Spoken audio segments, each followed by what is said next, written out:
Hello, calculus students. Today we are going to look at section 6.4, which is on arc lengths and surfaces of revolution. This is actually a new lesson. This was not covered last year.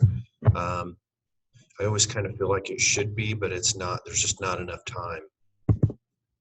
Our objectives are to find the arc length of a smooth curve and to find the area of surface of revolution. So the definite integrals are used to find arc lengths of curves and areas of surfaces of revolution. In either case, an arc, a segment of a curve, is approximated by straight line segments whose lengths are given by the formula that you should be familiar with, which is the distance formula. D equals the square root of quantity x sub 2 minus x sub 1 squared plus y sub 2 minus y sub 1 squared. A rectifiable curve is one that has a finite length. So this formula only works for curves that have a finite length. You will see that it is a sufficient condition for the graph of a function to be rectifiable between points A and B is that f prime be continuous. In other words, if you know that the function is continuous on the closed interval A to B, then it is rectifiable. Such a function is continuously differentiable on the interval A to B and is called smooth.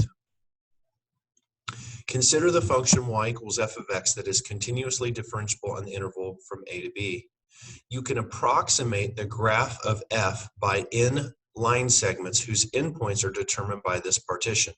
In other words, if we're going from x naught to x sub n, we can start breaking that down into pieces. And if we increase the number of pieces or the number of cuts, we will get that length s. So the picture on the left would be, I think I've got 3 or 4 little segments drawn there. And if we do enough of those, we'll get the exact length that we want. So by letting delta x sub I equal x sub I minus x sub I minus 1, and similarly for the delta y, you can approximate the length of the graph by approximately, notice the approximate sign, the sum of those lengths. Okay, and by the way, we're square rooting that. So we can simplify that, and then we can simplify more. Look at the third step. Notice that the first parenthesis is the same. The second parenthesis, we've changed the delta y sub I to delta y sub I divided by delta x sub I times delta x sub I squared. So in other words, we haven't actually changed that equality. We're just writing that now in terms of delta x sub I. So basically what we're trying to do here a little bit is the chain rule, if you will. So then if we go from the third step to the fourth step, you'll notice that we pull out a delta x sub I squared, which when we square root that, that's why that exponent goes away. Now this is an approximate length. So to make it exact, we've got to do it to infinity. In other words, we've got to change the double bar delta, making that go to 0. In other words, the distance between the x's goes to 0. Because f prime exists for each x in x sub I minus 1 x sub I, the mean value theorem guarantees the existence of the c sub I. Because f prime is continuous on the closed interval, it follows that the square root of 1 plus f prime of x squared is also continuous and therefore integrable on the closed interval A to B, which implies that our approximate length, taking the limit of the delta x to 0, is going to be equivalent to the integral from A to B square root 1 plus f prime of x squared dx. This is the arc length, and this is the formula. This is the key slide for arc length. This gives us the definition of arc length. Here's how we calculate it with respect to the x-axis, and here's how you would calculate an arc length with respect to the y-axis. Now, I went through the derivation of these two formulas. For arc length, I will not do the same thing for the surface of revolution, but I thought I would at least share with you that part. So let's look at an example here. It says find the length of a line segment, which I know that sounds ridiculous, but that's what we're going to do. So to find the arc length from x sub 1, y sub 1 to x sub 2, y sub 2 on the graph of f of x equals mx plus b, we would have this picture here. So because the slope is equal to f prime, we know that that's going to be equal to y sub 2 minus y sub 1 over x sub 2 minus x sub 1. Now our formula then as follows for arc length is s equals the integral from x sub 1 to x sub 2 square root of 1 plus f prime of x squared dx. That's our formula. This is that key idea for this part of the lesson. Okay, great. Well, we know what f prime is. We just discussed that. That's what this is right here. Now what we can do is we can make a common denominator of x sub 2 minus x sub 1 squared, clean things up a little bit.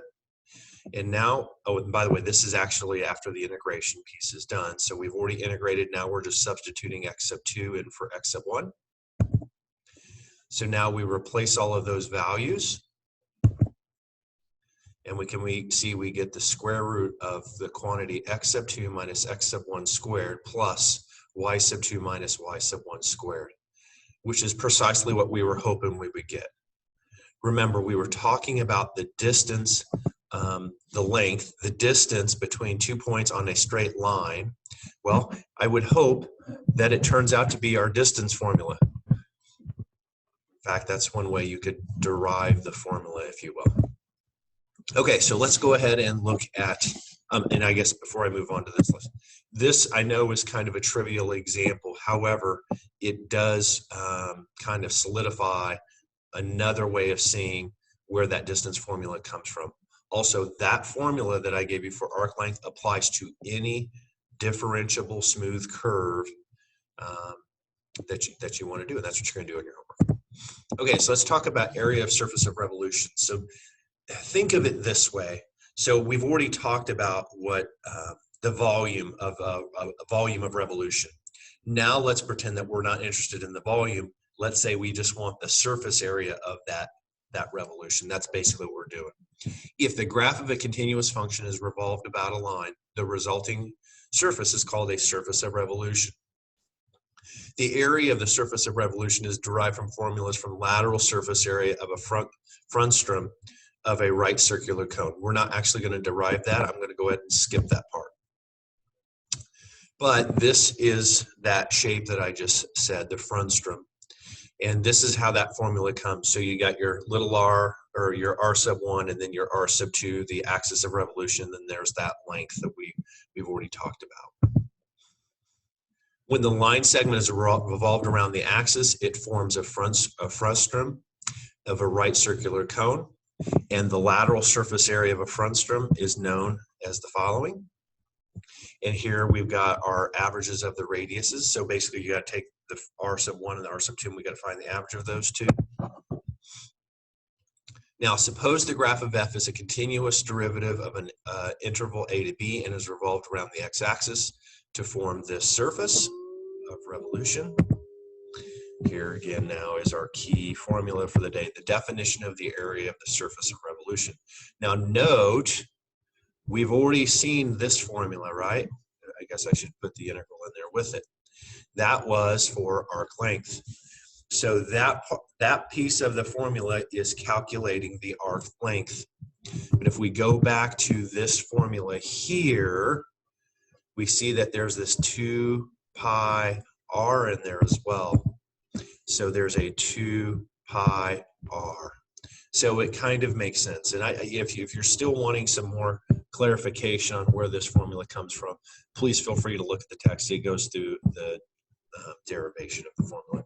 This also can apply to the y-axis as well. So you can see the arc length formula embedded in this. And then if you know the formula for the surface area of a frustum, then you can, it's actually very intuitive. Okay, so let's see an example, maybe not quite so as intuitive as the last one, but not crazy hard. So let's say I want to find the surface area formed, or surface of revolution, with the curve f of x equals x cubed on the interval from 0 to 1. So we've got a picture of that drawn here. So we're rotating this around the x-axis. We're trying to find this area that's formed by revolving this curve. So we're just going to use our formula. This is being revolved around the x-axis. That's why we're doing the dx formula. So the formula is as follows. We need to know what f prime is. Well, f prime is trivial, right? At this point, we're really good at the power rule. We know it's 3x squared, so we know what's going to go in there. We know what 2 pi is, and I think we know what a and b is, right? That's going to just be from 0 to 1. Now, what's r? Well, r is going to be f of x. So we're just going to plug in x cubed there. Now it's just mechanical. Let's go ahead and simplify things a little bit. So if we take, there's a little bit of work going on here, just to let you know. Obviously, you see the 2 pi, but this 36 and this 36 have been kind of added in there. And the reason is we're kind of doing some work here with this. And now we end up with the following after we've integrated. So basically what I was working on here is I'm doing a u sub here. So in this case, you would let u equal 9x to the 4th. So du would be 36x cubed. Hopefully you can kind of figure out now where that 36 came from. Anyways, so we go and integrate that using u substitution. We get the following integrand. We're going to evaluate that from 1 to 0. And that's going to work out very nicely to be pi over 27 times 10 to the 3/2 minus 1, which is approximately 3.563. So the the surface area of that revolution turns out to be roughly 3.5. All right, that's it. So that is arc length and surfaces of revolution. So now you're going to do some practice problems on your homework.